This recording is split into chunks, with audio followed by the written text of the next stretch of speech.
Welcome to the Awakening Together channel here on YouTube. This is our Awakening Together weekly gathering. Each and every week we have a different minister who speaks. If you'd like to attend our services live, please visit our website awakening-together.org. Click on Online Sanctuary on the main menu. Then, How to Enter the Sanctuary. Our services are held Sundays at 10:15 a.m. Eastern Time. We'd love to see you in the sanctuary. Okay, good morning, everybody. Nice to see you all. First of all, let me start with, the description of Awakening Together from our Purpose and Values page. Awakening Together is a universal assembly of peers dedicated to recognizing and embracing universal wisdom, regardless of the form in which it appears. We are also dedicated to recognizing the ways we deny universal wisdom by adopting personal beliefs and biases. We want to recognize these limitations so we can free ourselves from them and open to the continuous flow of universal wisdom.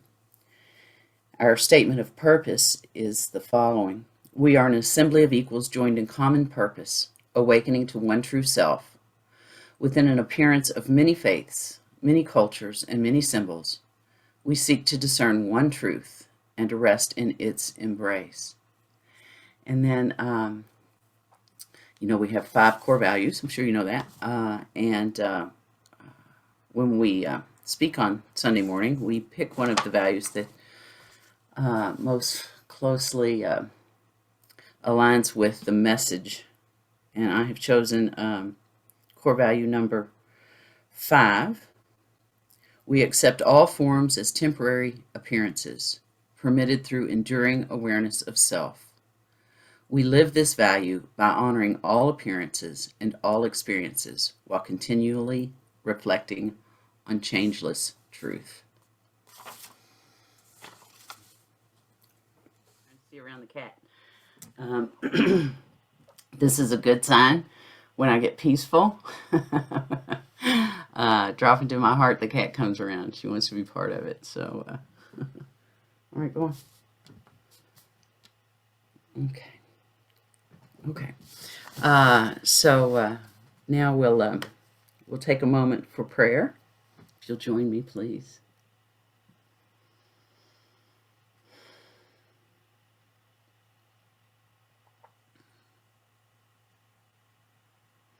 Father, I'm grateful for the opportunity to be here, to be of assistance.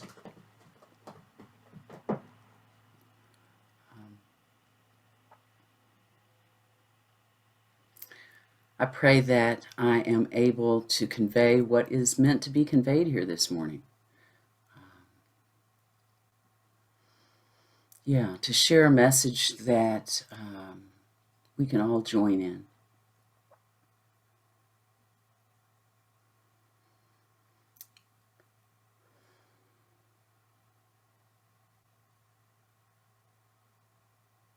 Thank you, Father, for the opportunity. Amen.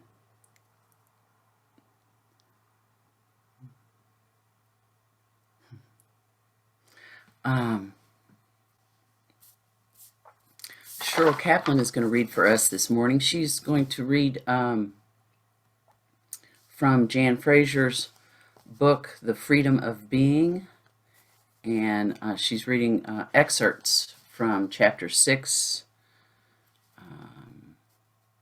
of that book, which I believe is entitled Getting Real. So, thank you for agreeing to read this morning, Shiryl, and I'll turn it over to you. Thank you. Good morning, everyone. And I wanted to just take a moment and wish every Jewish friend out there happy Hanukkah. It is the eve of Hanukkah this evening. Lashana Tova. All right, it starts with getting real. If you want to wake up, the place to start right now, regardless of what's occurred prior to now, is to take a real look at where you are and what you want for yourself. Being truthful with yourself is more important than even the most ferocious wanting. It will get you further than a head full of learning or good intentions. It will certainly carry you well beyond where you'll go if you stay stalled in avoidance and driven by ideas that are out of alignment with the truth, at a remove from the reality of what's going on for you. What do you want? Maybe you've taken it for granted, perhaps for a long time, that your deepest longing is to wake up. Almost as if it doesn't even bear asking the question. Or maybe this whole thing is new to you. It doesn't matter how much you know or how much you feel you have to learn. Wherever you are, whatever's happened so far in your life as a seeker, ask now, what do I want? Not that wanting is automatically getting, but if you hope to get anywhere, knowing what you really want is the place to start. If you spend your whole life telling yourself you want one thing when what you actually wish for is something else, you're living in an unidentified misalignment that will keep you stalled forever. You're not aligned with reality, which is the very condition of the longed for state. The end and the means are the same. Forget other things, but never forget that. The answer to the question may have changed over time. It may change again. It's worth asking every so often. Not so much because you'll necessarily get a definitive answer. It isn't even that the answer itself is the big thing. It's the willingness to put the question to yourself that can open a door. Is your desire really to awaken to your true nature? Or would you just like to feel better? Take your time with this. Before you jump to protest, in quotes, aren't they the same thing? Isn't waking up the ultimate route to feeling good? End of quote. Or before you get busy assuming it's somehow second rate to only want to feel better, pause a minute. Set aside whatever assumptions might be swirling over the question of what you want. The thing is to look, just look at what motivates you in your life as a seeker. This is about being real, not about holding on to what doesn't serve you.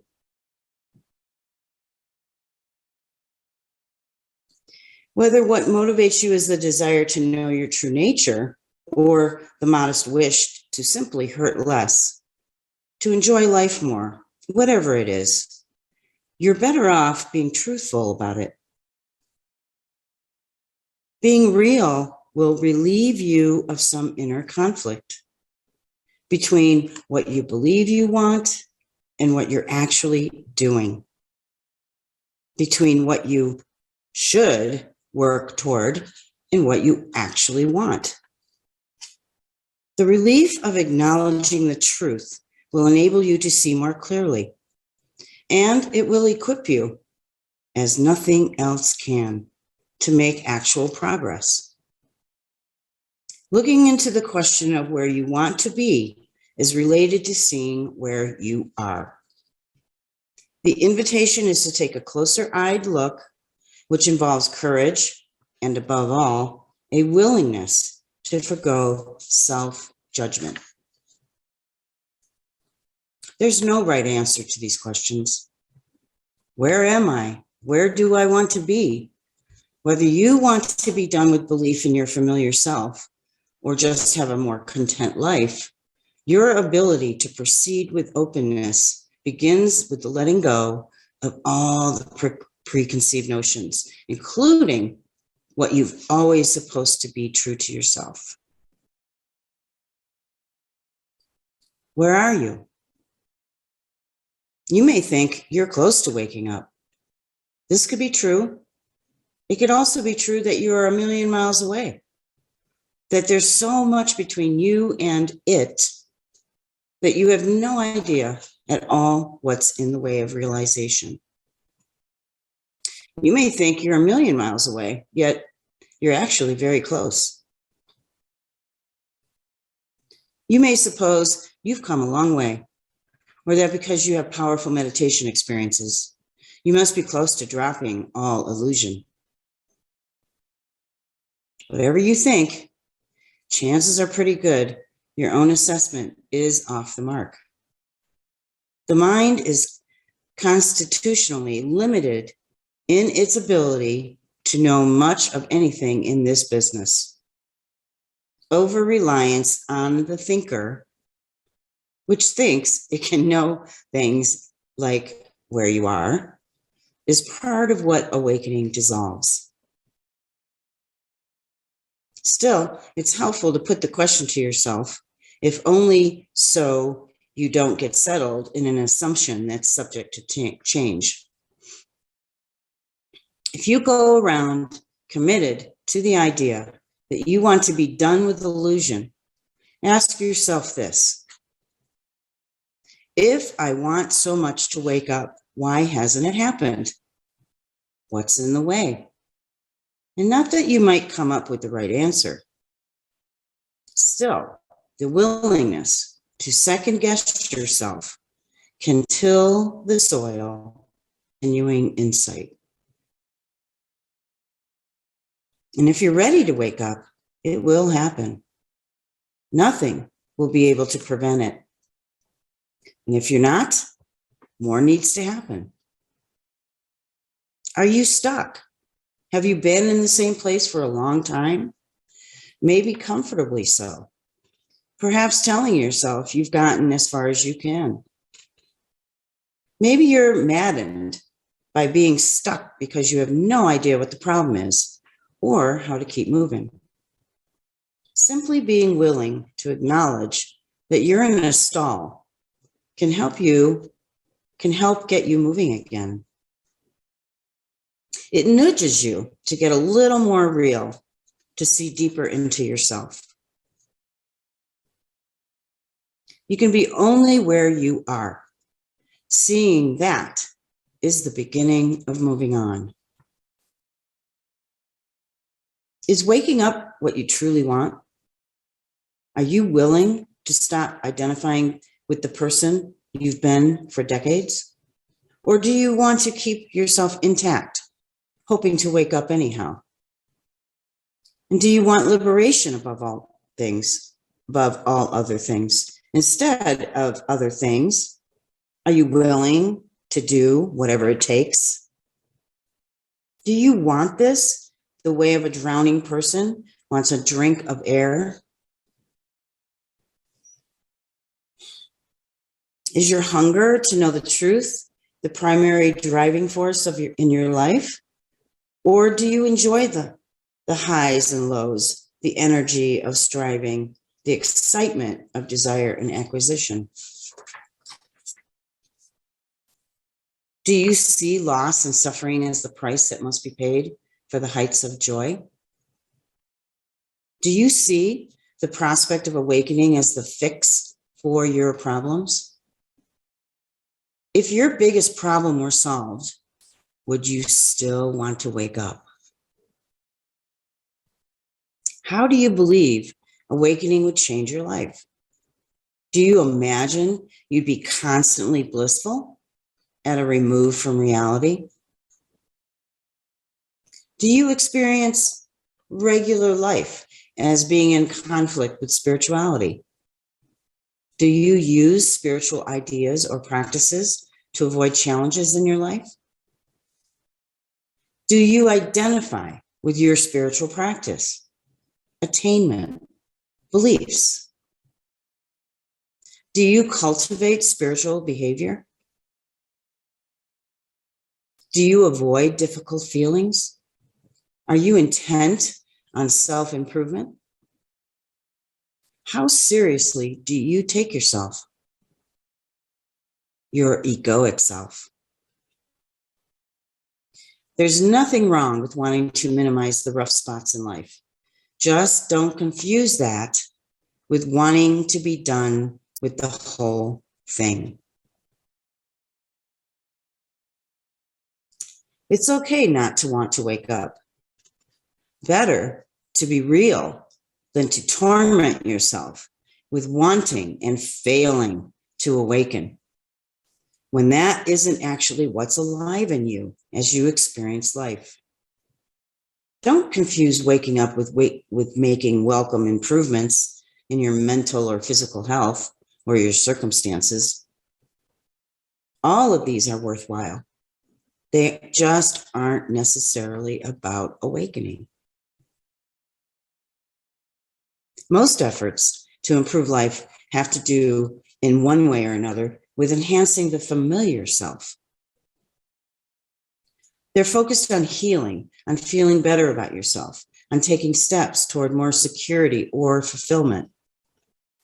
You focus a good deal of attention on yourself and your situation, whereas liberation involves the end of taking any of that very seriously.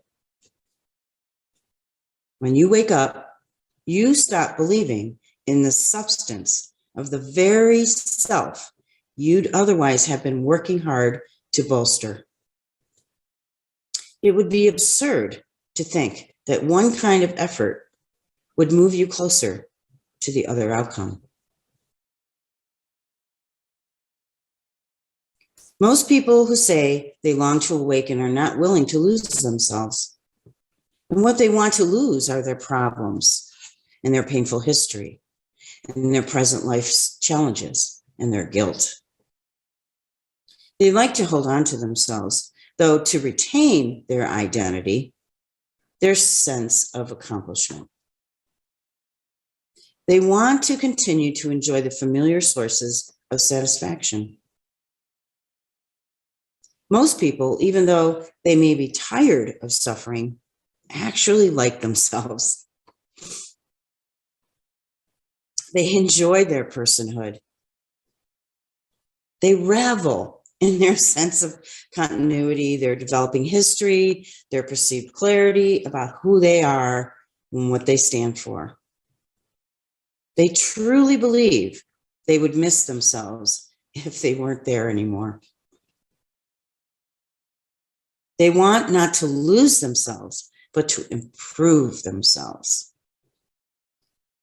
Few are willing to go straight forward, what feels like a kind of death, the end of all identification with who they think they are.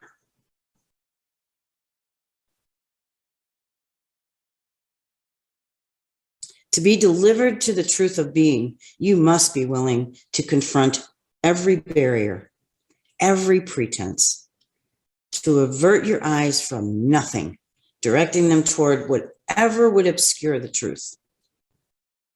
You must be that drowning person desperate for air. And if it were easy to wake up, if it didn't ask a person to set aside every other consideration, the world would be full of liberated beings. The compelling desire to get at the truth may have had its birth in a lifelong suspicion, an inner voice that nothing has managed to silence, that there's more to life than what ordinary experience projects as meaningful. A subtle existential malaise underlies much that goes on. A hunch that life is lived on the surface of things, that humanity universally colludes in an unspoken lie, pretending that all we do matters. when in fact we suspect the thinness of our communal inheritance. There is more. There is more. And we have yet to touch it, to be it. For some, this is the deepest desire. In quiet moments, it maddens. In that sense that there is more to this world, more to oneself than is apparent. Is this you? The willingness to see where you are, even at times when the truth is painful, is an indication that what you seek is not comfort, but the truth. Truth is not always comfortable. Often, as regards mental and emotional anguish, the suffering that's self-caused, the truth is anything but welcome. The willing exploration of your conditioning and all you're attached to, the beliefs and roles you've allowed to define you, that you have hidden behind when you felt under siege. These are what you turn toward, not away from. All in the name of getting at what is. The love of reality emboldens you. All impulse to uphold the flimsy, built ego mind collapses under the force of the single-minded search for the ground of all. Are you ready to abandon the search for security, for respect and admiration, for meaning? Are you willing to exist in uncertainty, in unknowing? What is it that you want to awaken to? Do you want to live in the moment-to-moment encounter with reality without the intervening commentary of the mind, free of the burden of history and identity? And are you willing to do whatever it takes? If you are, then abandon whatever you've been doing to nurture the self you only superficially are. Discover what it feels like to care for your physical needs and do your work in the world without defining yourself in terms of these things. And learn how it alters your perspective when mind-made reality is allowed to dissolve. And as you cease to confuse thought with reality itself. Rigorously decline to take yourself seriously. And when you see that you are fiercely holding on to yourself, see what you're doing. Stop. Don't judge yourself. But for goodness sake, stop. Or give up this awakening thing once and for all. Do not be lazy. Do not be reactive and resistant. Or if you are, you must see that you are. And then move on to the next moment, unencumbered, eyes open. It's okay to not want to wake up, but if you want it, cease to want anything else.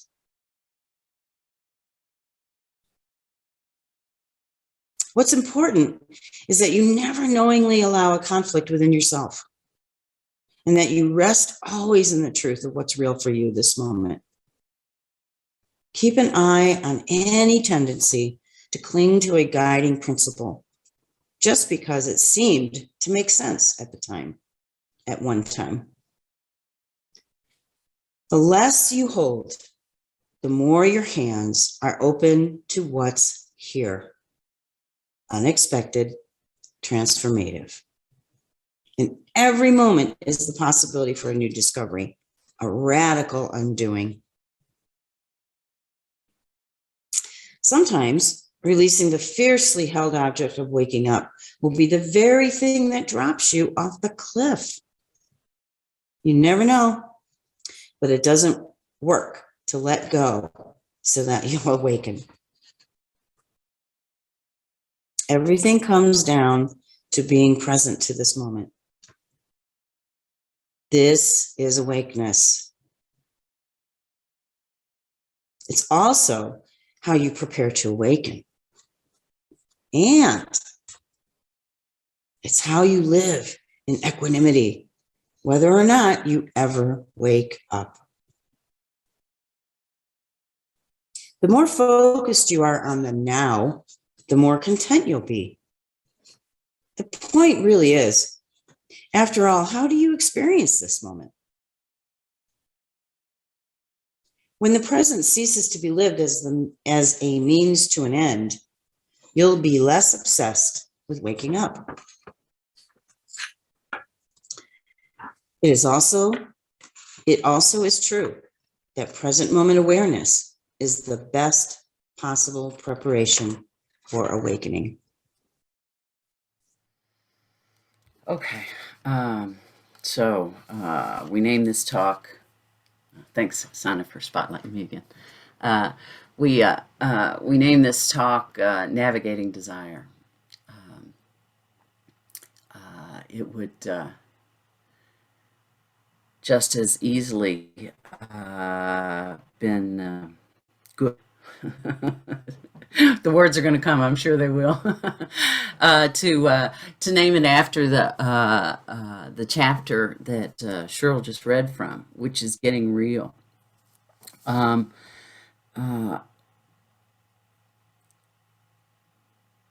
the overarching theme here is to look at desire, look at it straight in the face, right? Dead on. Because looking at desire in that way can help us see what our obstacles are to awakening.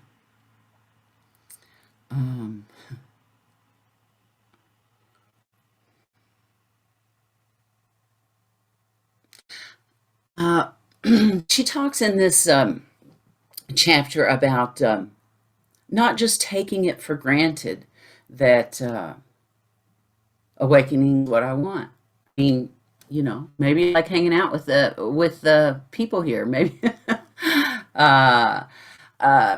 maybe you've run out of other ideas. She says here in the middle of the article, she says, let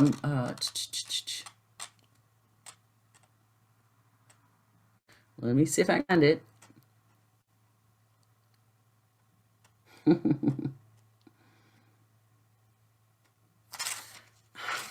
Sorry, I feel like I'm need to just calm down. She says, if you go around committed to the idea that you want to be done with illusion, ask yourself this: if I want so much to wake up, why hasn't it happened? What's in the way?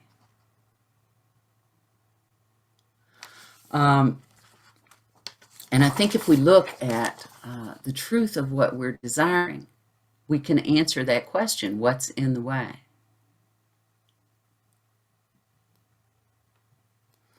As she says, the willingness to second guess yourself can till the soil, continuing insight.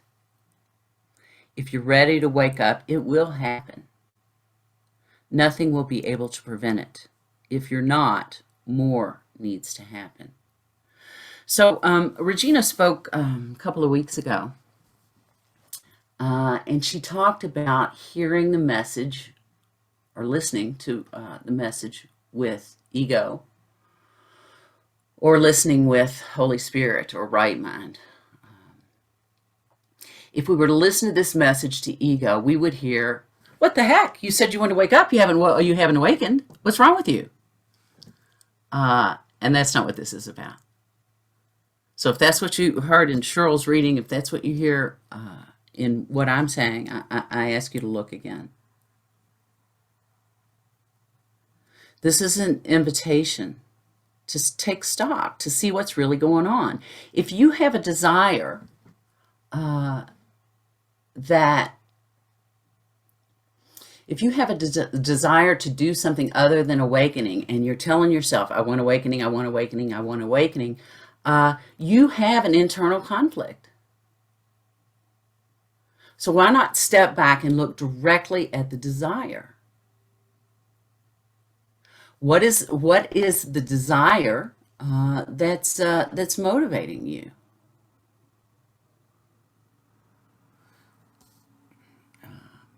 Let's see how she puts it.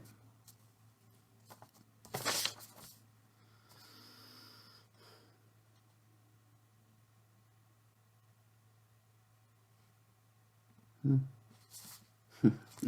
don't know how she puts it.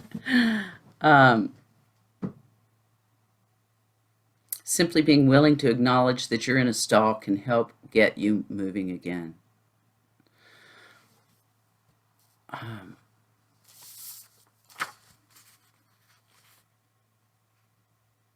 I love Akhilesh Ayar, I'm sure I'm mispronouncing his name, was our satsang guest. I guess that was last week.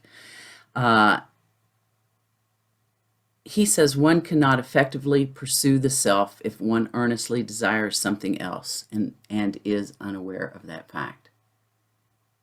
So again, the invitation is to see what's driving you. In fact, when I looked at, okay, well, what is desire? I looked at N.T.I. James chapter 3. N.T.I. James chapter 3 says, desire is the foundation from which all else springs forth. It says, James 4 says, you always received as you have asked, but you may not be aware that you are receiving because you do not know what you've asked for. You do not ask from God through the expression of words or thoughts. You ask from the process of creation through desire, which you give your energy to.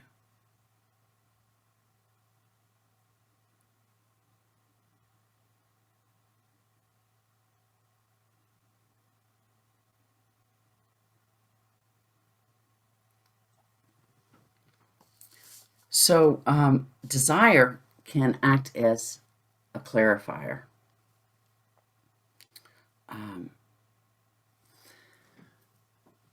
I believe that desire can help you sift your spiritual aspiration down to something you can actually work with in the moment.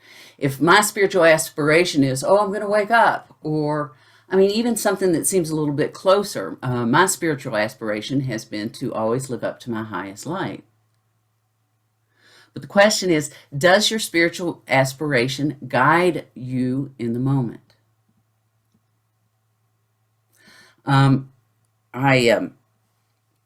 So let's get real, shall we?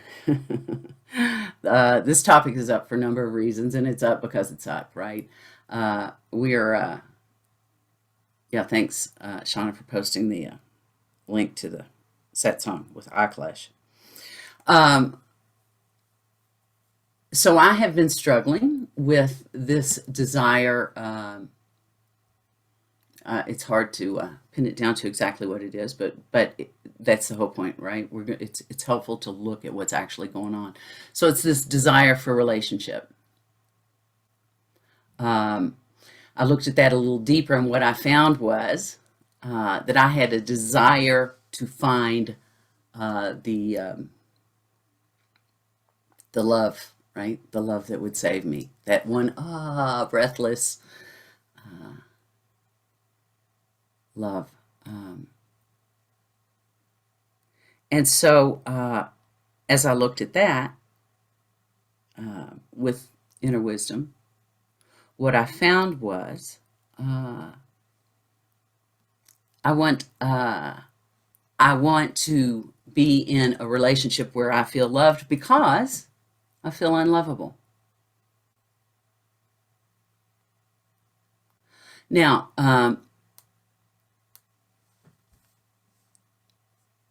if I had continued to have a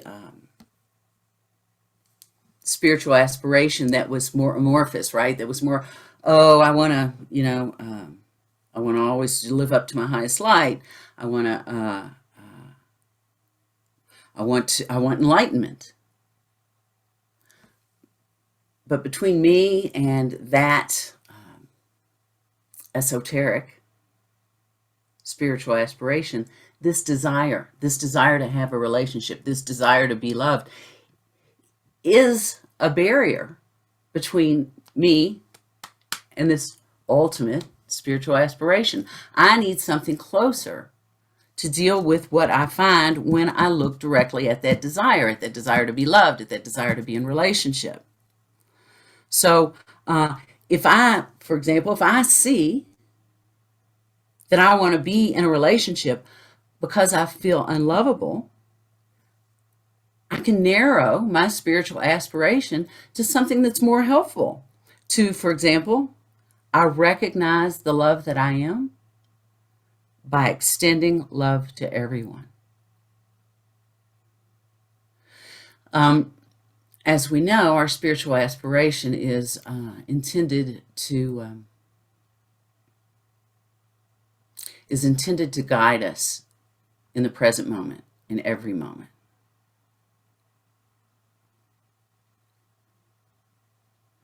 So, recognizing the love that I am by extending love to everyone guides my every moment. Am I extending love now? Am I extending love now?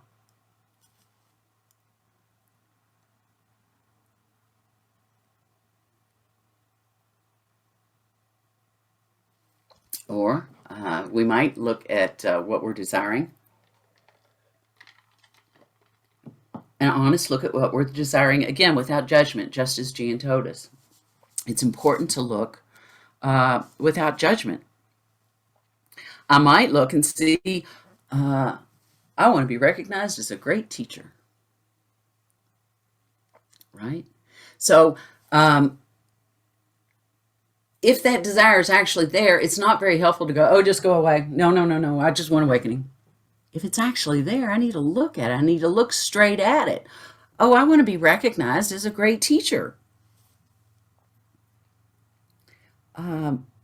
So this might help me narrow my spiritual aspiration to something that's very helpful, that when I feel this thing, oh, nobody's paying any attention to me. Oh, they pay more attention to so-and-so than me. So that I can actually apply a spiritual aspiration that's helpful. In this case, it might be, I teach the truth of my being so that I can learn it.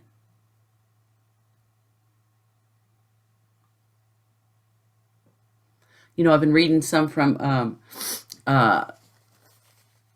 The Way, in which Michael Berg talks about Kabbalah. And Kabbalah says that the fundamental problem that we have is the desire to receive for self alone. And that the whole spiritual journey is transforming the desire to receive for self alone into the desire to receive in order to share. So if I look at these desires that are moving me, that are motivating me, only by looking directly at them can they be transformative in that way. Can I quit thinking about, reinforcing the self and move in a direction in which the universe moves? This sharing, this extending, this expanding.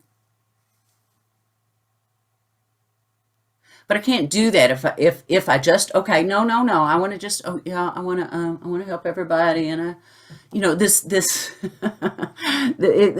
they're great goals, right? I mean, it sounds beautiful, but is that what I'm really desiring, or am I living in a conflict? Do I know that I should want to do that? So I'm pretending. I mean, that again, this is the title of this chapter that Shiryl read to us. Let's get real for a moment.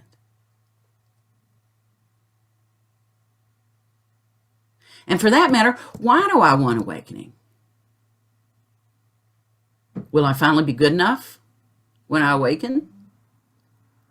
Do I think all my problems are going away? Do I think I'm going to live in bliss forever? What do I really want?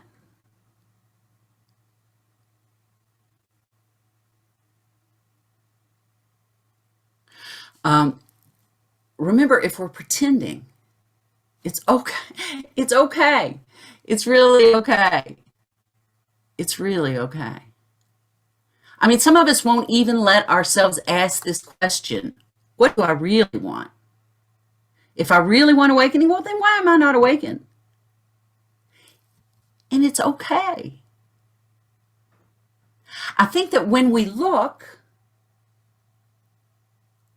we really will find that's what I want more than anything. But I can't skip the steps in between.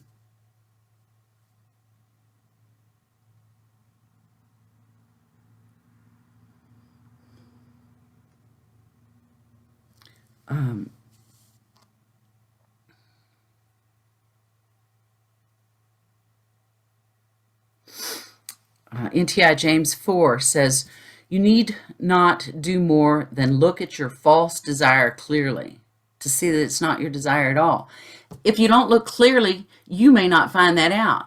You may have this one, a little judge, you may have this guy in the background going, don't tell anybody that, not even yourself, don't admit that, right?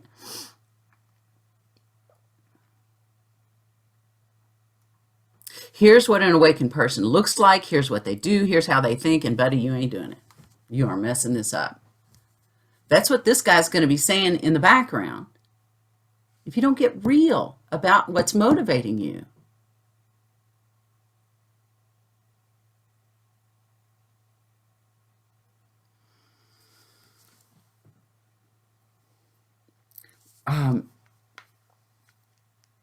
Remember, desire is the foundation from which all else springs forth.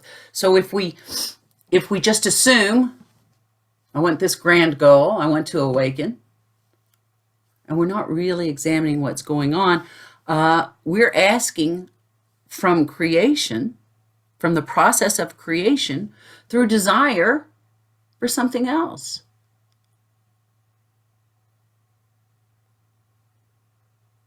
And we don't even know it. We're living at a remove from reality.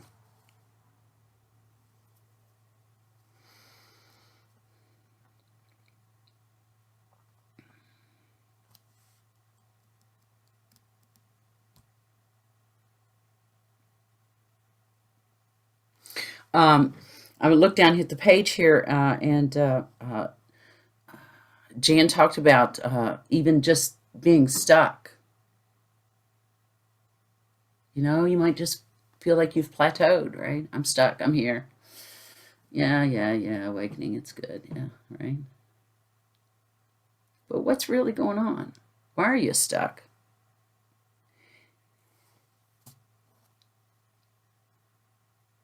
This invitation to look at what motivates you, again, she says, simply being willing to acknowledge that you're in a stall can get you going again. It nudges you to get real, to see deeper. What's going on with me? If you're ready to wake up, it will happen. Nothing will be able to prevent it. If you're not, more needs to happen. And I want to once again invite you to look at, how is that landing with you? Is this guy saying, well, clearly you're not willing to wake up, and you know, it's what you're supposed to be doing here. You are messing up. Are you really willing to see what desires are preventing you from moving on? Do I want people to like me? Do I want to be the one with the answers? Do I want to be loved? What desire am I actually pursuing?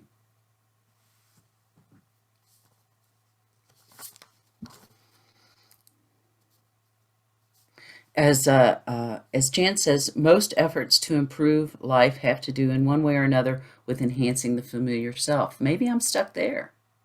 Maybe I just want to make the best Jacquelyn I can make.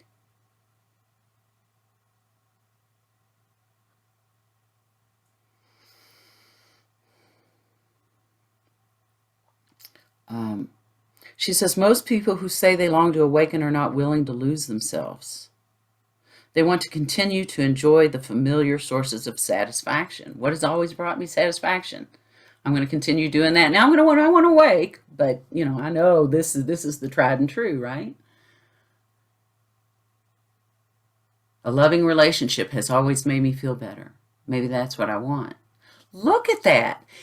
If you need to, go have relationships. See if that promise is what fulfills. But if you just pretend it's not there, and I say pretend it's not there, and it sounds fairly pejorative, and I don't mean for it to, but it's repression. We talk about repression. If we're not willing to look at what's motivating us, at what beacon we're truly following, then we're repressing. And it's okay. Today, now, this moment is the invitation to really look at, gosh, what is motivating me? And then to journal, to look at, the ego goes, oh, come on over here, I'll make you happy. Let me tell you how to be happy. Are you listening to that? Well, then investigate it. What do you think you'll get if you get the relationship? What do you think you'll get if you get enlightenment? Look at it. And by dissecting it, you get to see it's actually a false desire. It's actually just another one of those ego promises that say, hey, I can tell you how to be happy. And if you're just pushing it out of your awareness, it will continue to operate. You will continue to believe that something else would make you happy.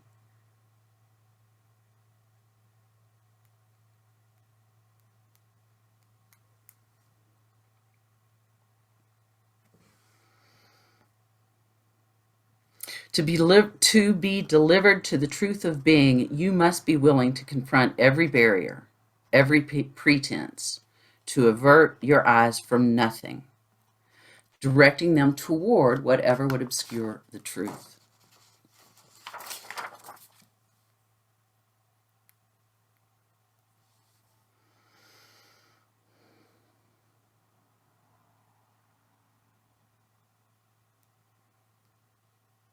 Jan asks, are you ready to abandon the search for security, for respect and admiration, for meaning?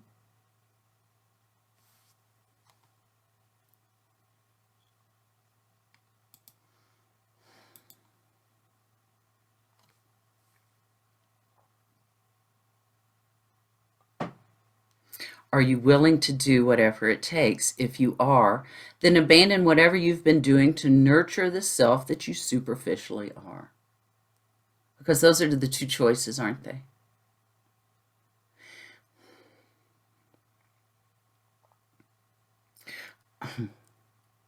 Because we've become conditioned on this spiritual path to know that the right answer is to want only the truth. Oh, I only want the truth. I only want to wake up. We're tempted not to look at other desires straight in the face.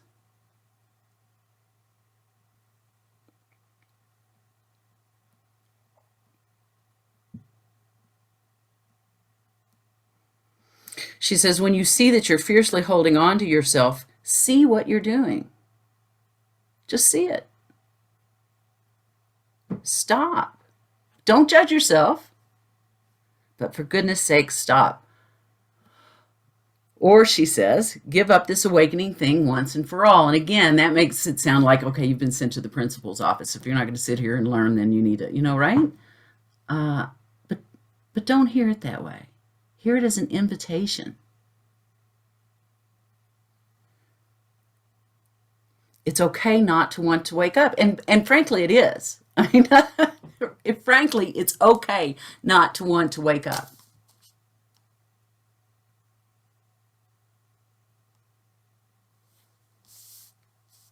But if you do want it, then cease following these other desires. If you want it, she says, cease to want anything else. How do I cease to want anything else? If I could just give up those desires like that, that'd be great.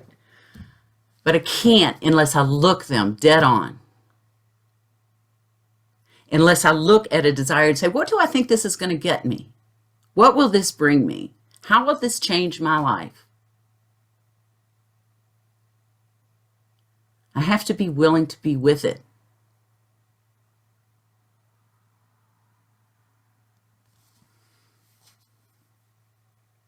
She says, what's important is that you never knowingly allow a conflict within yourself, that you rest always in the truth of what's real for you in this moment. What's motivating me now, in this moment? Why is that important to me?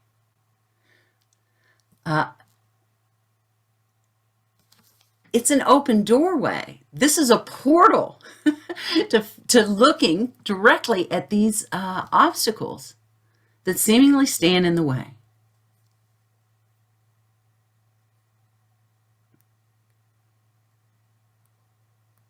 Everything comes down to being present to this moment, Jan says.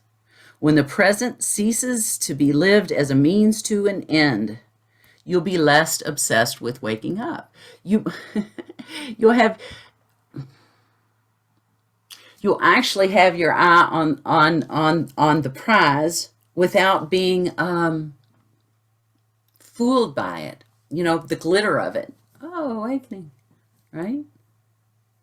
What do I want? What do I want? Let me drive down, hone on that question. What do I want? What do I want right now? Oh, I want to feel loved. Okay. Let's look at that. How do I feel love? I asked Inner Wisdom that question. Inner Wisdom said, how do you feel love? You extend it. But if I couldn't look at the question, if I couldn't look at what am I really desiring? I'm desiring a relationship that will make it so clear to me that I am lovable. Okay, that's great. Everybody wants love, and that's what Inner Wisdom said to me. Everybody wants love. That's not a problem. But you're not going to find it in a relationship. You're only going to find it by finding it within yourself and extending it to others. Now, if that's my task, I want to know that's my task.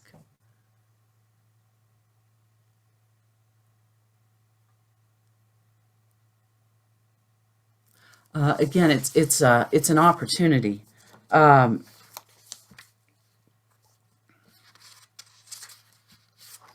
me. James, NTI James chapter 5 says, whoever recognizes that he has been desiring what he does not desire and chooses to desire again in a new way, chooses also to save himself from a multitude of distractions in order to settle within the peace of his own heart. What are my distractions? If I want to be awake, why am I not awake? What am I actually desiring?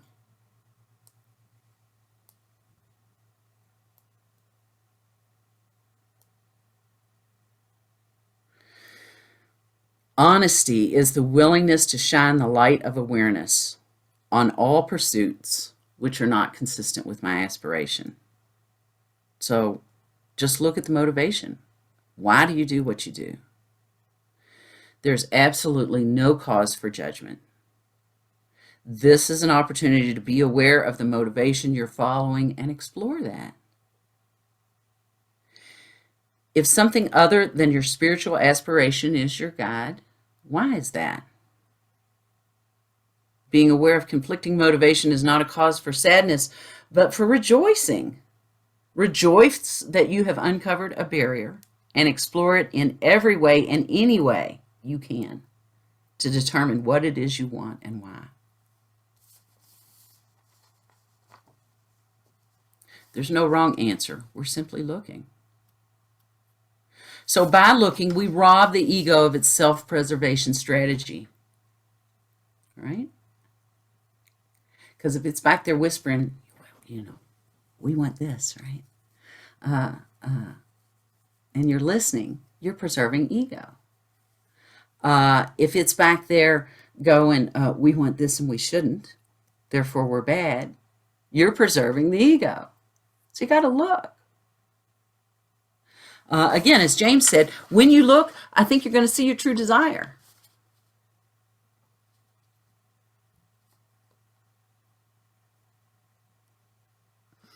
And you need not doubt your commitment, but you need to look in earnest.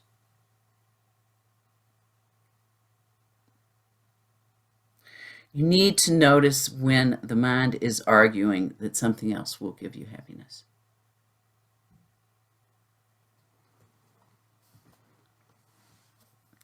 I asked Inner Wisdom about this. Inner Wisdom said exactly that. You need not doubt your commitment. Who would doubt your desire to know and be and remain as the truth? Happiness cannot be obtained from external objects. This is the lesson that we've embarked upon. I asked, how is this put into practice? Inner Wisdom said, by noticing when the mind argues otherwise. That's the desire, right? By noticing the desires as they arise. By noticing when the mind argues otherwise. By returning to the true desire within the heart, when the thinking mind promotes another avenue to happiness. Ask these thoughts, have you come to me from the heart? This is the direct path to true desire. But if I'm not willing to look at them, I'm repressing them. And I can't get there. I can't get to my heart's true desire. I'm going over time. I'm trying not to go over time. I know, but there's one more thing I wanted to share. So just let me do this quickly. I just wanted to direct you to an article called "Taking a Spiritual Inventory." And this is written by Kathleen Dowling Singh. She says, a spiritual assessment is a helpful practice as we move close to dying. Such an assessment seems to arise naturally in the course of the profound psychological and spiritual transformations of dying. Since we all share the same human condition, many terminally ill people report asking themselves the same questions. These are many of the questions that those who have had a near-death experience report that they have been asked. They are questions that pierce through the frivolousness at the surface of life and confront us with the value and significance this precious gift of a human life offers.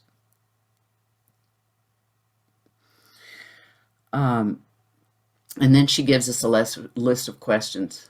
Thanks, Sana. Then she gives us a list of questions to ask. She says it's not too late to take stock of our lives, even in the last weeks and days of terminal illness. And for those of us in the midst of life, in the apparent safety and security of our health, it's not too early, no matter how much time we have left. The answers to the following questions, voiced in the quiet honesty of our own hearts, provide direction to the rest of our living. And here's the questions. Who have I been all this time? How have I used my gift of a human life? What do I need to clear up or let go of in order to be more peaceful? What gives my life meaning? For what am I grateful? What have I learned of truth, and how truthfully have I learned to live? What have I learned of love, and how well have I learned to love? What have I learned about tenderness, vulnerability, intimacy, and communion? What have I learned about courage, strength, power, and faith? What have I learned of the human condition, and how great is my compassion? How am I handling my suffering?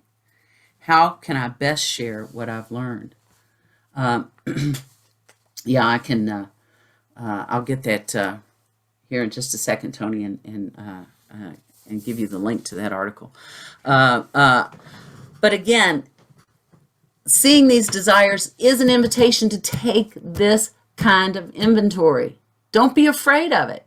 Don't be afraid of it. If you notice a desire that is out of alignment with awakening or whatever, this grand goal is, take that opportunity to see what really is important to you.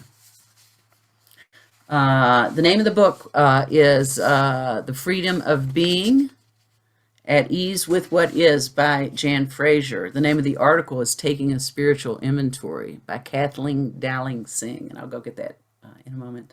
Okay, I'm totally out of time. Y'all don't get an ending song, none of that. If you'd like, please stay around for the fellowship half hour that's starting now. I love you all. Thank you for the opportunity to be here and to share.